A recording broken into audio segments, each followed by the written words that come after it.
Bom, boa tarde. Boa tarde a todos. Estão nos ouvindo? Tudo bem? Boa tarde. Dando sequência aos nossos painéis da Churchill Society, o tema é pertinente ao século XXI.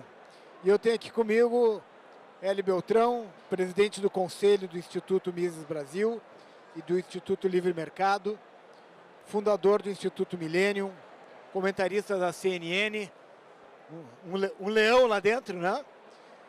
Fundador da LVM Editora, minha editora, asset manager e ex-executivo do Banco Garantia, empreendedor, foi conselheiro de administração de inúmeras empresas, MBA em Columbia, com distinção Beta Gamma Sigma. That's a great one. That's a great one.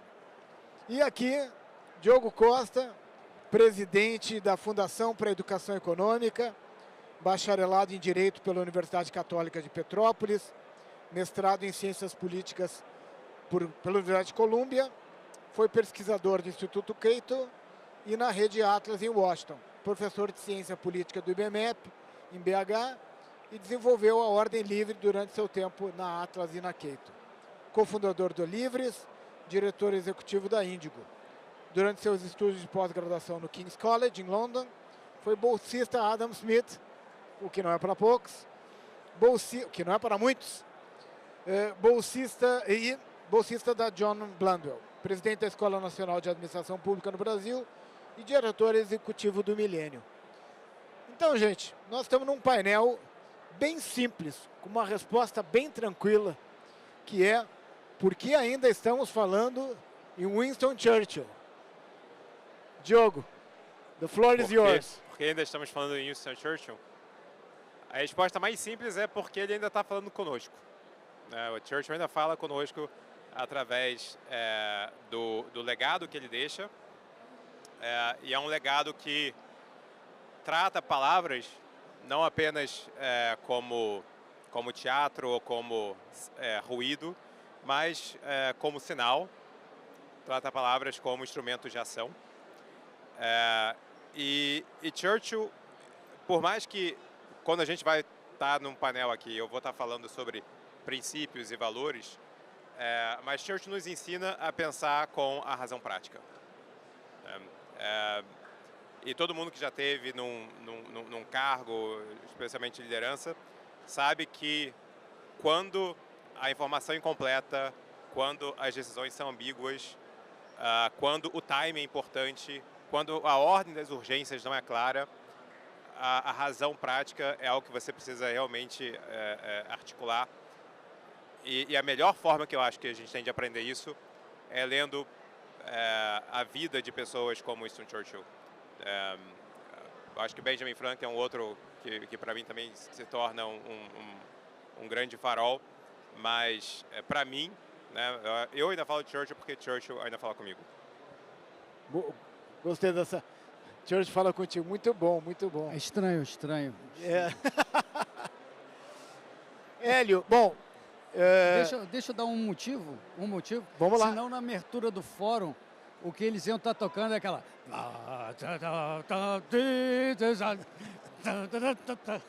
As marchinhas. As marchinhas. E não é só qualquer alemão, não. Era tudo nazista aqui. Se não fosse Churchill, é o que a gente ia ter aqui agora também. Principalmente o Brasil, né? Sim, até porque Getúlio Vargas, o queridinho da esquerda, era alinhadíssimo com ele. Exatamente. Ficou em cima do muro, disfarçando, ajudando, mas na hora que, então, não tinha mais jeito, aí ele foi obrigado pelo povo, porque o povo falou, você está brincando, inclusive derrubam a fundo os nossos navios, não sei o quê, aí ele falou, é que nem o Lula, quando faz alguma coisa certa, é porque alguém está falando que não tem mais jeito, é melhor fazer a coisa certa porque não tem mais jeito. Agora, graças ao Hélio, que escritores tem vários, editores e publishers tem poucos. E o Hélio lá atrás acreditou que Churchill era importante e a gente fez o primeiro livro e agora o segundo livro. Por que Churchill, Hélio? Por que Churchill ainda é importante? O Churchill é importante pelo seguinte, ele mostra pra gente como ser um líder numa situação extrema. Ele foi um líder na ação durante ali, quando ele virou primeiro-ministro, mas ele já era líder antes, porque ele já vinha falando o que ia acontecer, né? Falando, não, para com esse negócio de apaziguamento, cara. Você vai negociar com esse maluco aí, você vai tentar fazer... O cara já está fazendo invasões, tomando terras, guerreando de forma fria, e você vai querer ainda ter um acordo com o cara? Ele já falava, vai ter problema. Por isso que chamaram ele naquele momento. E ele, né, tem aquela grande frase que eu já me esqueci quem é, mas você vai lembrar, que é o poder da oratória do Churchill, né, que o Churchill mobilizou a língua inglesa e levou a língua inglesa à batalha, à guerra, né?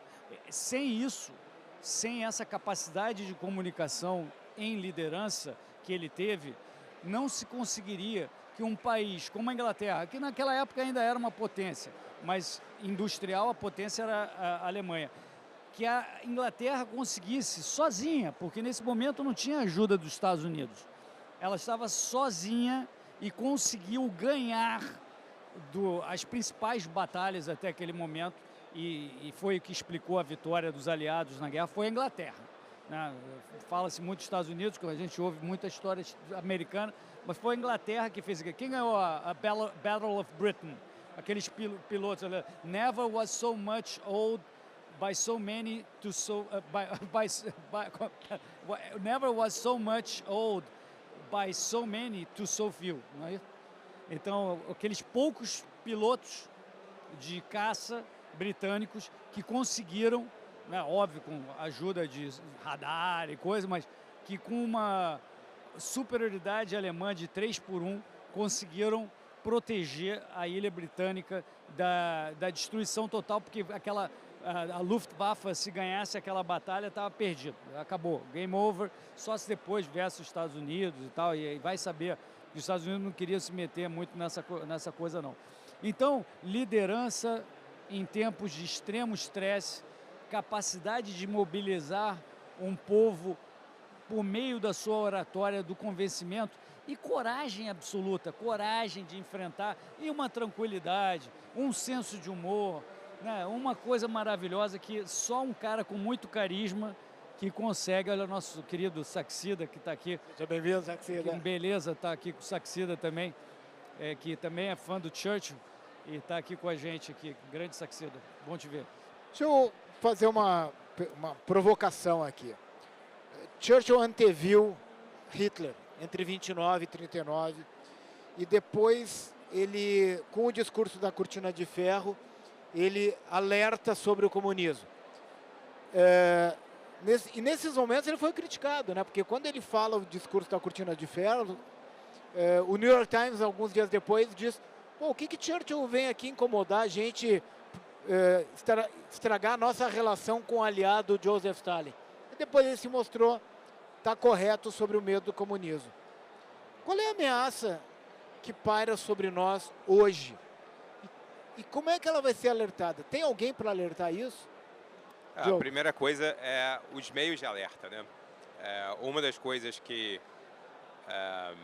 Milton Friedman lembrava da vida de Churchill era a dificuldade que Churchill tinha de alertar a população por causa do monopólio dos meios de comunicação. Não era como a gente tem hoje, que você tem, né, uma variedade de canais, e por mais que as pessoas demonizem redes sociais, a gente esquece que hoje a gente tem uma capacidade de comunicação que Churchill não tinha. Você precisava trabalhar muito mais dentro de certas hierarquias burocráticas para conseguir fazer a sua voz valer. E o alerta, às vezes, podia chegar tardio, por mais que a motivação estivesse lá. Então, um alerta que eu diria é não voltar àquele modelo. Eu acho que hoje tem muitas vozes que acreditam que existem vozes demais no discurso político, que querem conter, que acham que precisa ter muito mais controle estatal sobre a comunicação.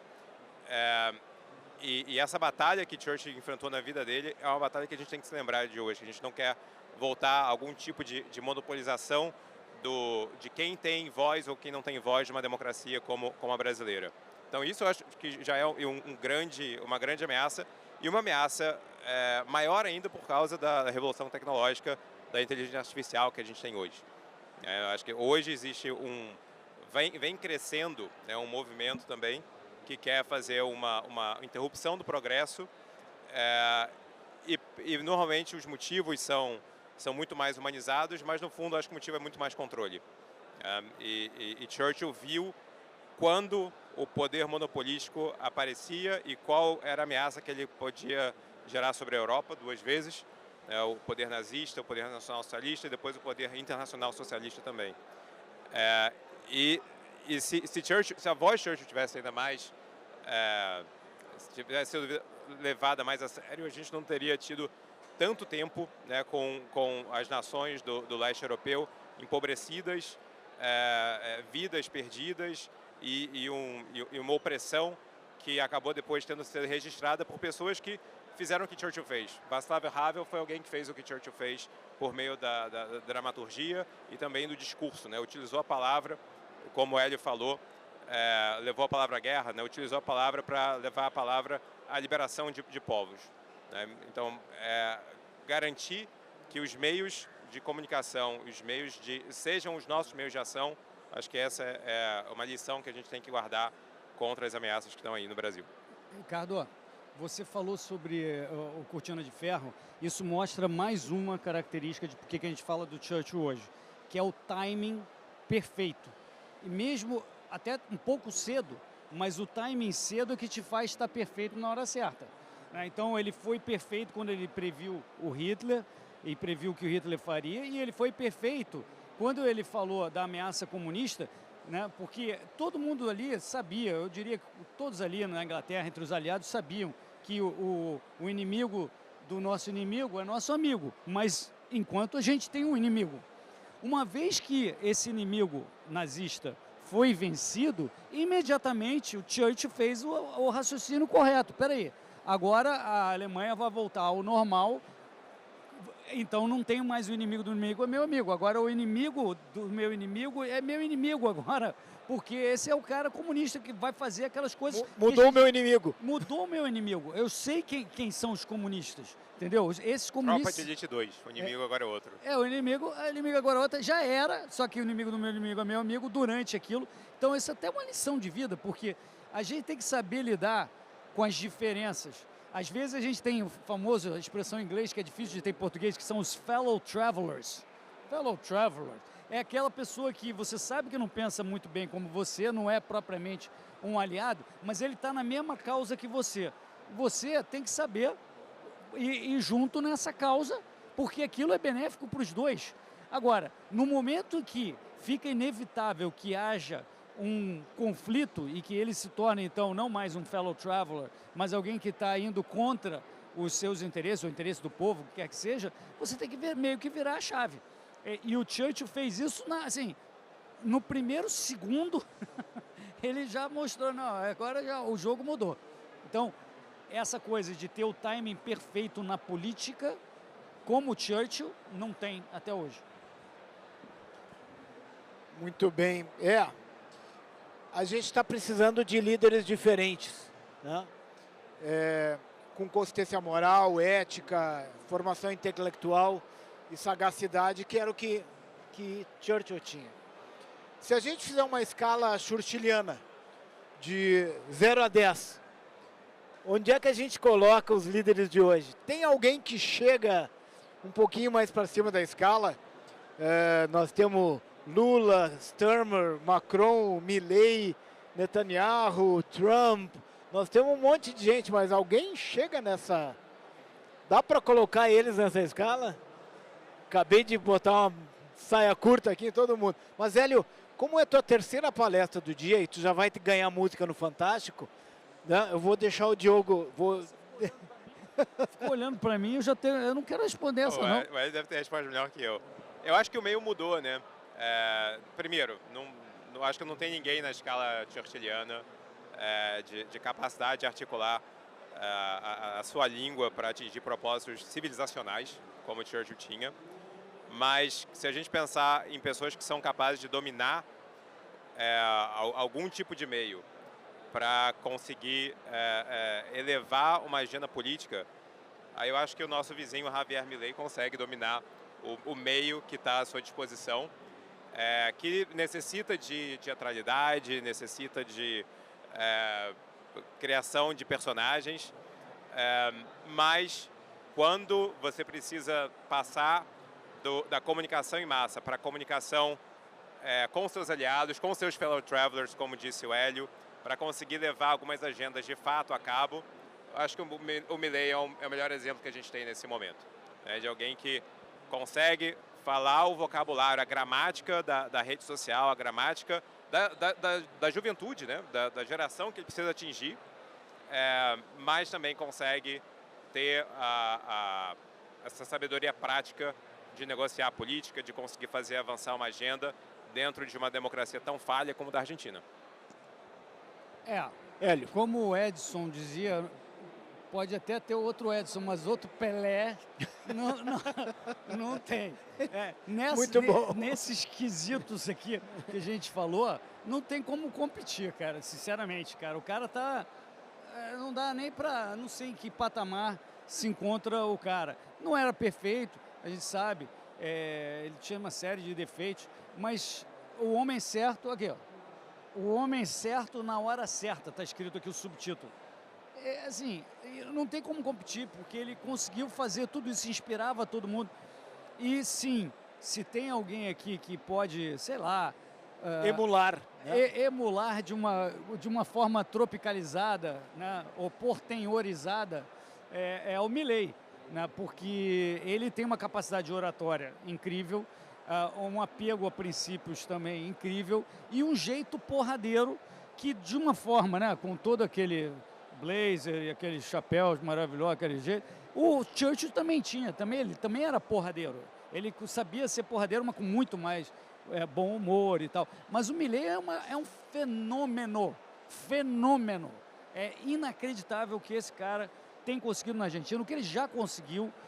Se a gente tiver alguém que é 50% de um fenômeno como o Milei no Brasil, a gente vai fazer o diabo aqui. Porque ele está conseguindo fazer lá que eles estão muito pior que a gente, agora já estão quase passando a gente em 2 anos, já estão, quem sabe, já vão. Né? Então, sim, eu acho que os outros não dá nem para comentar, só fico com a palavra Milei e mesmo assim, o patamar, como diria o Bruno Henrique do Flamengo, Churchill é outro patamar. Quando a gente fala da política lá dos anos 30, ainda havia um certo romantismo, né? Tá bom. Havia ainda um certo romantismo na política, né? Ou melhor dizendo, tinha um espaço para discussões sobre filosofia política, formas de governo, tamanho do Estado. E hoje a gente estava conversando antes, a gente tem uma escala de ótimo, muito bom, bom, ruim e miserável. A gente está votando no menos ruim. O menos ruim, ele é só menos ruim, ele é medíocre plus, né? Mas ele continua sendo ruim, ele é abaixo do ruim, né? Essas conversas, quando a gente fala como no Milei leva a ideia do liberalismo, a ideia da liberdade, será que nós aqui no Brasil, nesse ano de eleição, essa conversa anima o eleitor ou a gente já passou do ponto desse tipo de conversa nas eleições do Brasil, na política brasileira? Deixa essa pro Hélio primeiro aí, Hélio. Cara, quem manda nisso é o dono da retórica, entendeu? Se o cara consegue transmitir isso que está dentro de nós, o nosso chamado, a vontade de realizar o que a gente é, de ter a liberdade, ao invés de ficar em tecnocrata, falando economês, falando umas coisas meio assim, mesmices e tal, e você consegue mobilizar a língua portuguesa, né, pela liberdade, porra, qualquer um pode conseguir fazer isso, mas depende desse líder. A gente pode aqui ficar na mesmice, por isso que o Churchill é diferente, por isso que o Milei é diferente.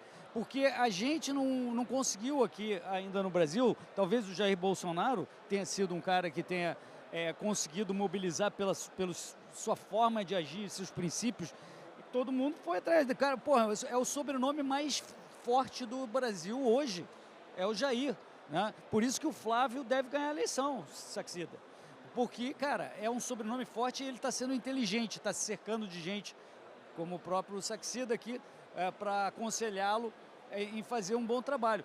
Mas é preciso que o líder é preciso que o líder mobilize a pauta pela nossa liberdade. Se você não falar que a liberdade é fundamental e ilustrar isso de uma forma, falando como o Churchill falava, com o povo e não para o povo.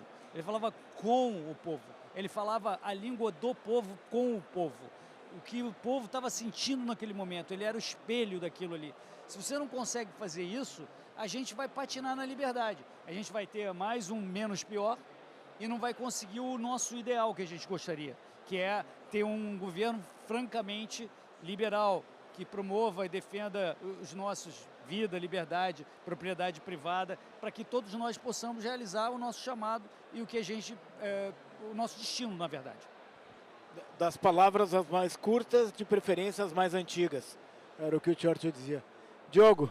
Mas a questão é, se Churchill tivesse sendo um conselheiro hoje, num país como o Brasil, numa democracia como a nossa, ele também teria que escolher como lidar com a comunicação que a gente lida, né? A população não está mais, não é mais uma população leitora, né? Nem nos Estados Unidos o declínio de adultos americanos que dizem que leem livros foi 40% desde 2020 a 2026.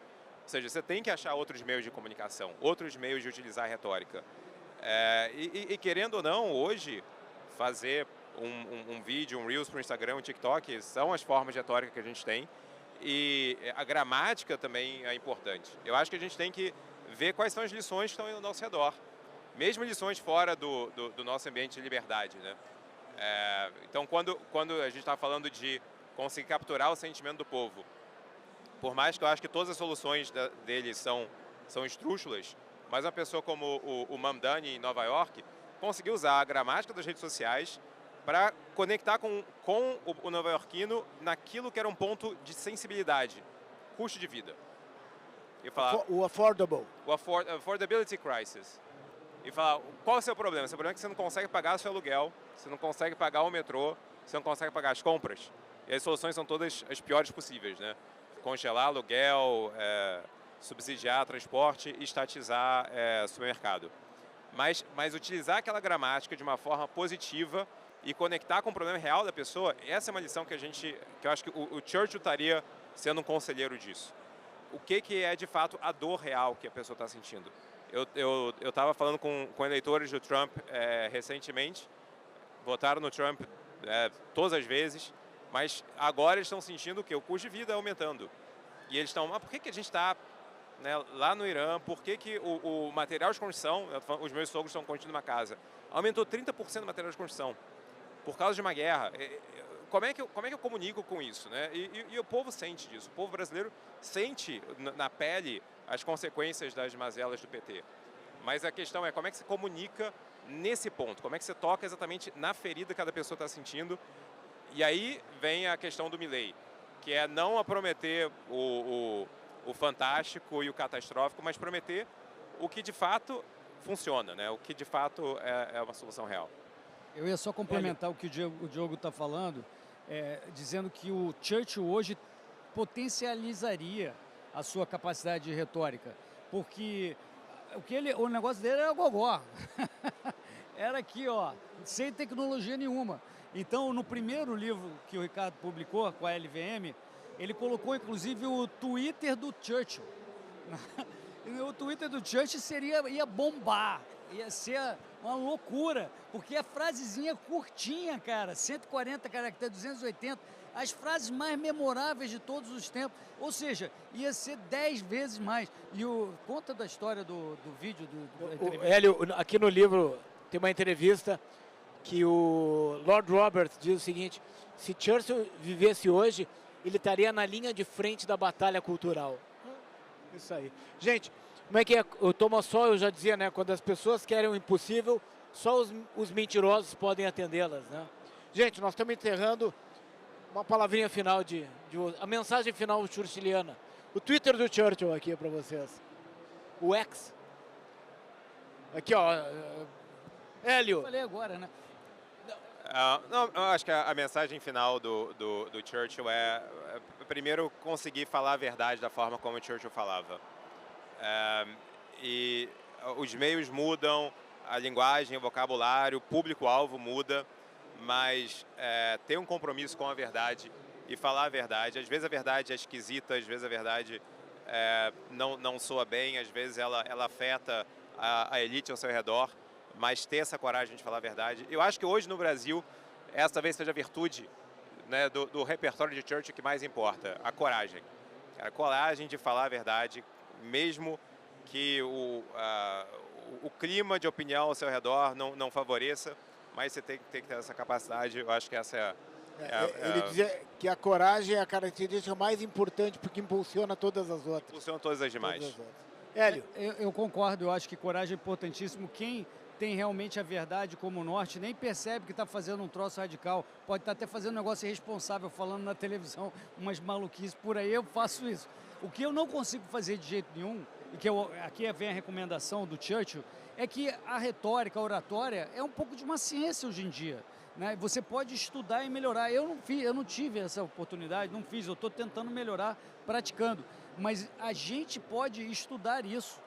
E não vamos chegar a ser um Churchill nem nada disso, mas a gente pode pegar esses instrumentos para mobilizar a nossa língua portuguesa e alcançar os nossos objetivos.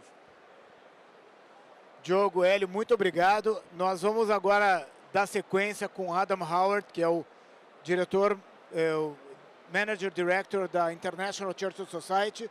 Vamos dar sequência em inglês com ele. E então, fiquem todos aqui, vai ser um prazer. Diogo, Hélio, obrigado.